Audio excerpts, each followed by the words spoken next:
welcome. My name is Brendan Cody, and welcome again to Think Like an Attorney, the podcast.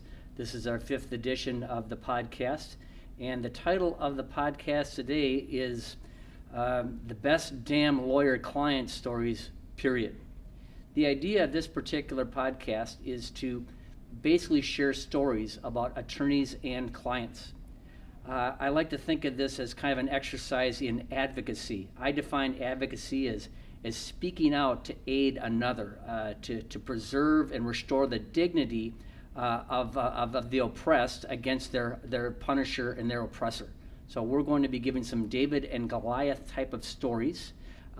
And we all are personal injury lawyers and workers' compensation lawyers that handle plaintiffs, actual human beings, and people that need the help of a lawyer.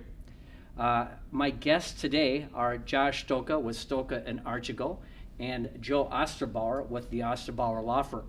So we're going to start off with some good old-fashioned war stories that have instructional value to you, the viewer. Let's start with you, Mr. Osterbauer. Can you tell us maybe one of your better war stories that would help inspire on the whole idea of advocacy? Well, one story I tell you that I deal with a lot. I get clients that come in and they have huge expectations. And the one thing they'll tell me is they'll say, well, it's not about the money, it's about, and I stop them right there because these are nightmare clients. You have to get them, all we can get them is money. And so I say, well, we can change the retainer. So if you don't care about money, we'll change the retainer. So I get all the money because I have 4 kids and I care about money. And then they kind of, they laugh and yeah, let's get on the same page.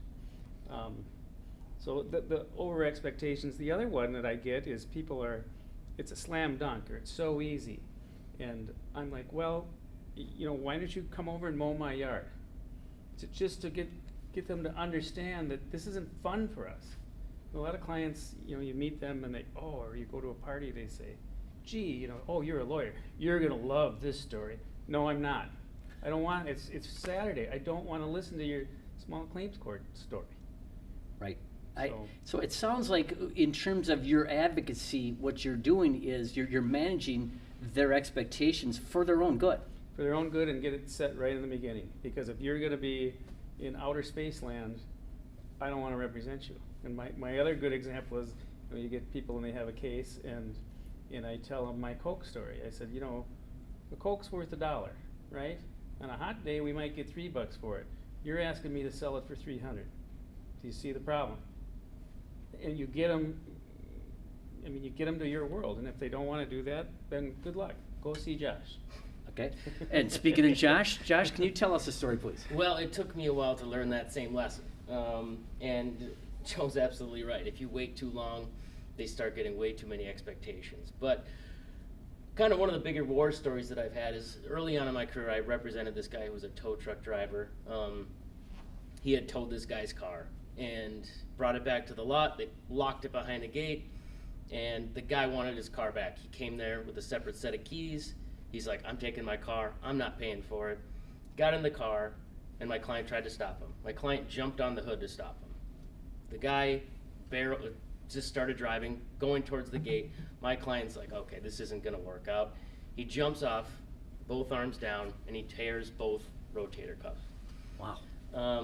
Well, here's what happens in these cases is they do what's called an independent medical examination, and that's where a doctor does is supposed to be independent evaluation of the case, and this doctor came back and said that both tears were the result of arthritis, which is patently absurd. In this type of case, you're working against an insurance company, a doctor, and another lawyer, and the lawyer was backing up the doctor. And I think maybe he was trying to take advantage of the situation. It was, like I said, early on in my career, he's like, well, we have this pretty good medical opinion that I think you're going to lose this case. I'm like, no, I'm not going to lose this case. But it just goes to show you, you're not just up against like an insurance company. You have a lawyer advocating for a doctor's position that is patently absurd. And that's kind of what you're fighting up against a lot is not, you're just representing a client, you're fighting against an institution, an insurance company, a law firm, a doctor.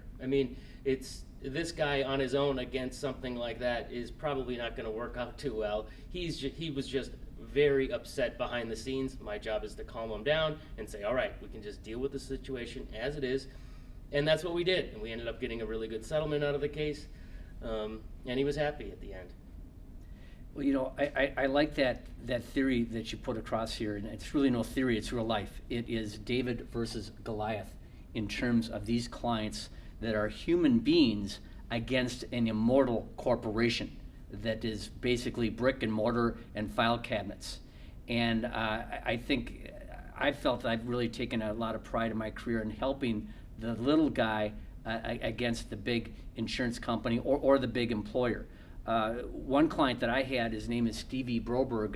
It was my first deposition. And when we prepared him for his deposition, he had a workers' compensation injury, and he also was a brittle diabetic, and he had real problems with the work injury being made even worse with the diabetes. So we went to his deposition, and sure enough, during the deposition with the insurance company lawyer who's asking him all of these questions about his entire life and the injuries and so forth, he was beginning to feel the pressure, and he started getting a little shaky and started tremoring, and I immediately called a recess so he could take a little break and get a rest. Well, we went into my private office, and he pulls out of his backpack a package of cookies and starts eating and nibbling away at his cookies. The idea was because his blood sugar had plummeted, he was trying to raise that blood sugar and get back to baseline and get back to normal. And I always remember he offered me a cookie. And here he is, you know, he's going through this sheer hell of this deposition on top of diabetes, and he had the politeness and the presence of mind to offer me a cookie. So I took the cookie, and we ate our cookies together, and he came back in terms of his blood sugar, felt a lot better. We went back into that deposition, and he nailed it. He did a real good job on the deposition, and I always remember that was my first deposition with a client, and I never was prouder at that moment to be an advocate for someone who really can't speak for himself, that you're there and you're not going away, you're not going to leave him. Sad footnote to the Steve Broberg story is that Stevie died of diabetes only a few years later because he couldn't get to his insulin in time, and he ended up dying. But what a great client and a great story. Joe, any other stories you can think of? Yeah, I got Go ahead. When I first started practicing, I had a case against Walmart. I had a guy walks in the front door. The mat is super wet because it was snowing out. He slips. He doesn't go down, but he snaps his neck. They do an incident report. He ends up having surgery on his neck like 2 weeks later. So now I'm suing Walmart, and it was a nightmare. They were horrible. I mean, everything. They still are. But. Zero offer, nothing. And so we went up to Brainerd, tried that case up there. Every witness was wonderful. When we picked the jury, every juror, I'm like, that was good. Everything that happened throughout that whole trial was good. When we first got there, that judge hated me. And by the third day, he knew I was the truth, and you know, it came full circle. So we got a really good verdict, and it was really nice. After that, then Walmart, when they saw my name, they put me in the computer, like, okay, this guy they offer me money now. So it was a good thing. But it was taken on a bear. They're horrible.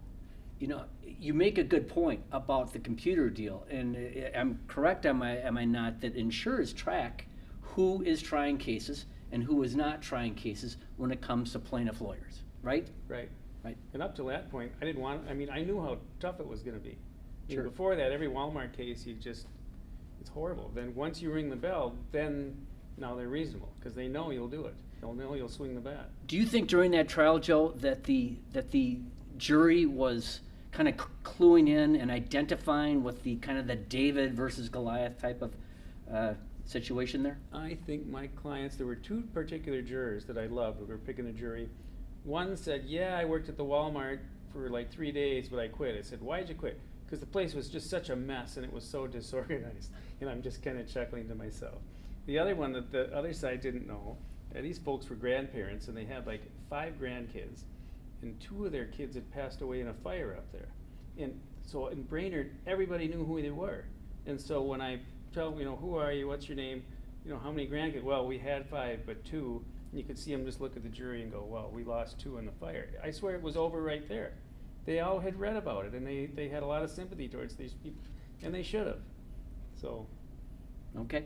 Josh, any other additional war stories? Well, what I've been noticing in the last few years is you're getting a lot more immigrants, and that kind of adds an extra element into the situation. Not only are you dealing with an insurance company, another lawyer, and a doctor that you're fighting against, but you're dealing with a language barrier. So I had this case once where the client kept saying to his doctor and everyone else, "I hurt my back." At least that's what we thought he was saying. And they did a testing. There's nothing wrong with the back. But what they did find was a herniation in the neck. So eventually what we had to do was go back, get a different translator, say he was not saying back, he was saying neck. And it was just a hassle because everyone knew it. But these insurance companies will fight and say, no, he said back the entire time. Eventually we got it all cleared up. And we won the case, but it took so long just to get through that language barrier. But it's eventually something that we did deal with. Well, I have a final war story. It's actually a series of war stories that I see occur over and over again.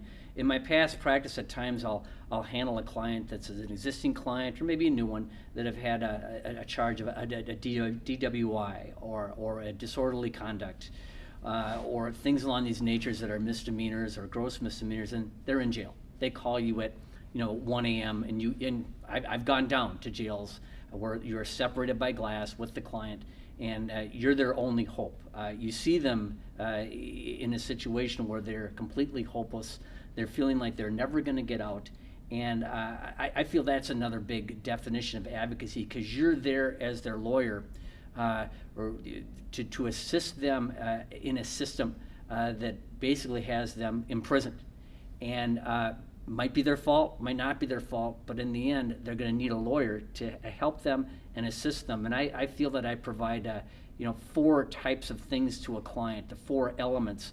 I provide them comfort immediately, so they know I'm there as a lawyer, and I'm going to be able to assist them, and that they're not alone, that they don't walk alone. Second, I provide constancy. I'm not going away. I'm not going to leave you. I'm not going to desert you. Third, I offer counsel. I give them good advice on the law, and I give them good legal advice so that they can exercise every possible way to win their particular case. Finally, I offer confidentiality. We as lawyers are the keeper of clients' secrets, and everything we discuss with our clients is confidential. So those are the basics we have. I thought those were some very good stories, gentlemen. I appreciate you sharing that with us. You as the viewer, our 15 minutes of fame is just about up here. So what I'd like to do is ask you, if you did like this podcast, to please like, share, and subscribe if you feel you can do that. And remember, I have a kind of a sign-off piece, is that, think legal. There is no substitute. Thank you.